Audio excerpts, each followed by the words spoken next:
بسم اللہ الرحمن الرحیم۔ السلام علیکم ناظرین، کیا آپ کو پتہ ہے کہ مسجد اقصیٰ کو جناتوں نے کیسے تعمیر کیا تھا اور آخر جناتوں سے حضرت سلیمان علیہ السلام کس طرح بنوائے تھے؟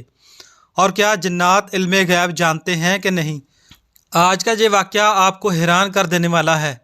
اللہ تعالیٰ کی قدرت کی ایک بہت بڑی نشانی ہے کہ حضرت سلیمان علیہ السلام نے سرکش نافرمان جنات سے کیسے مسجد اقصیٰ کی تعمیر کروائی۔ یہ واقعہ ہم سب کی عقلوں کو کھول کے رکھ دے گا۔ حضرت سلیمان علیہ السلام نے مسجد کی تعمیر مکمل ہونے کے بعد اللہ سے کون سی 3 چیزیں مانگی؟ ہم آپ کو یہ بھی بتائیں گے کہ آپ کی وفات کیسے ہوئی، اور آخر میں یہ بھی بتائیں گے کہ اس ویڈیو سے ہمیں کون سے 2 اسباق حاصل ہوتے ہیں، یعنی اس ویڈیو کا نتیجہ کیا نکلتا ہے۔ ناظرین، قرآن مجید کی سورہ سبا کی آیت نمبر 14 میں اللہ رب العزت نے بہت ہی خوبصورتی کے ساتھ حضرت سلیمان علیہ السلام کے اس دنیا سے پردہ فرمانے کے بارے میں ذکر کیا ہے اور اپنی شان بیان کی ہے کہ ہم جب چاہیں جسے چاہیں اسے اس دنیا سے اپنے پاس بلا سکتے ہیں، اور جس حالت میں ہو اس حالت میں بھی بلا سکتے ہیں۔ اور اس کے علاوہ یہ بات بھی جناتوں کو بتائی گئی کہ جو علم الغیب کا دعویٰ کرتے تھے اور انسان سمجھتے تھے کہ یہ جنات غیب کا علم جانتے ہیں، اللہ تعالیٰ نے جناتوں میں وہ خاصیت دی ہوئی ہے کہ وہ میلوں کی دوری طے کر سکتے ہیں، بس کچھ ہی سیکنڈ میں کسی کے جسم میں داخل بھی ہو سکتے ہیں۔ اور اس وقت جو جنات تھے وہ سرکش بھی تھے، نافرمان بھی تھے۔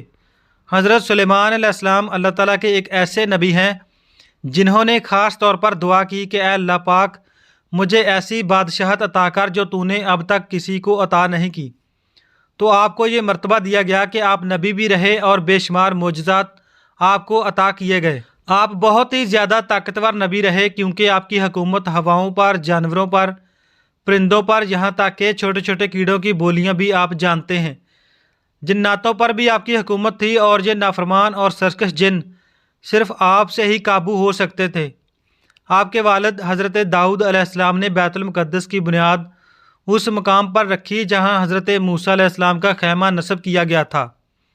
اس عمارت کے پورا ہونے سے پہلے حضرت داؤد علیہ السلام کی وفات کا وقت آ گیا تو آپ علیہ السلام نے اپنے فرزند حضرت سلیمان علیہ السلام کو اس کی تکمیل کی وصیت فرمائی۔ چنانچہ آپ علیہ السلام نے جنات کو اس کی تکمیل کا حکم دیا۔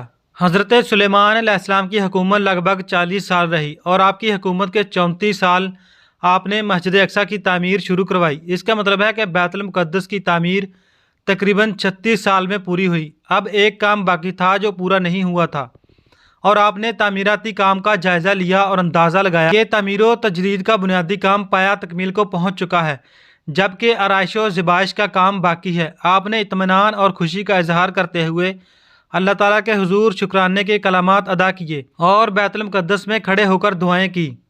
حضرت عبداللہ بن عمر سے مروی ہے کہ نبی اکرم صلی اللہ علیہ وآلہ وسلم نے فرمایا، جب حضرت سلیمان بن داؤد بیت المقدس کی تعمیر سے فارغ ہوئے تو انہوں نے اللہ سے 3 چیزیں مانگی۔ اول، اے اللہ، میں جو فیصلہ کروں وہ تیرے فیصلے کے مطابق ہو۔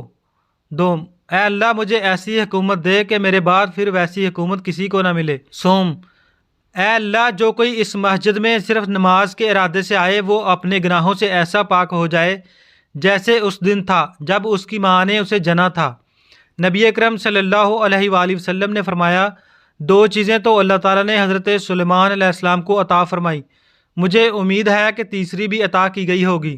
حدیث کی روایت میں یہ بھی ہے کہ بیت المقدس کی تعمیر مکمل ہونے پر حضرت سلیمان علیہ السلام نے 12,000 گائے، بیل اور 20,000 بکریوں کی قربانی کر کے دعوت عام کی اور اللہ کا شکر ادا کرتے ہوئے عرض کیا، اے میرے پروردگار، جو شخص اس مسجد میں داخل ہو میں اس کے لیے تجھ سے 5 چیزیں مانگتا ہوں۔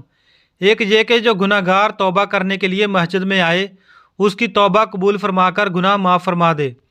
دوسری یہ کہ جو شخص کسی خوف و خطرے سے بچنے کے لیے مسجد میں آئے تو اسے امن دے کر خطرات سے نجات دلا دے۔ تیسری یہ کہ جو شخص بیمار اس مسجد میں داخل ہو اسے شفا عطا فرما۔ چوتھی یہ کہ جو فقیر اس میں داخل ہو اسے غنی کر دے۔ اور 5ویں یہ کہ جو شخص اس میں داخل ہو جب تک وہ اس میں رہے تو اپنی نظر عنایت اور رحمت اس پر رکھ، بجائے اس شخص کے جو کسی ظلم یا کفر کے کام میں مشغول ہو۔ جب آپ علیہ السلام کی وفات کا وقت قریب پہنچا تو آپ کو خبر ہو گئی۔ آپ نے دعا کی کہ یا رب العالمین، اے میرے اللہ، بیت المقدس کی تعمیر کا کام ابھی پورا نہیں ہوا تو میری وفات جنات پر ظاہر نہ ہو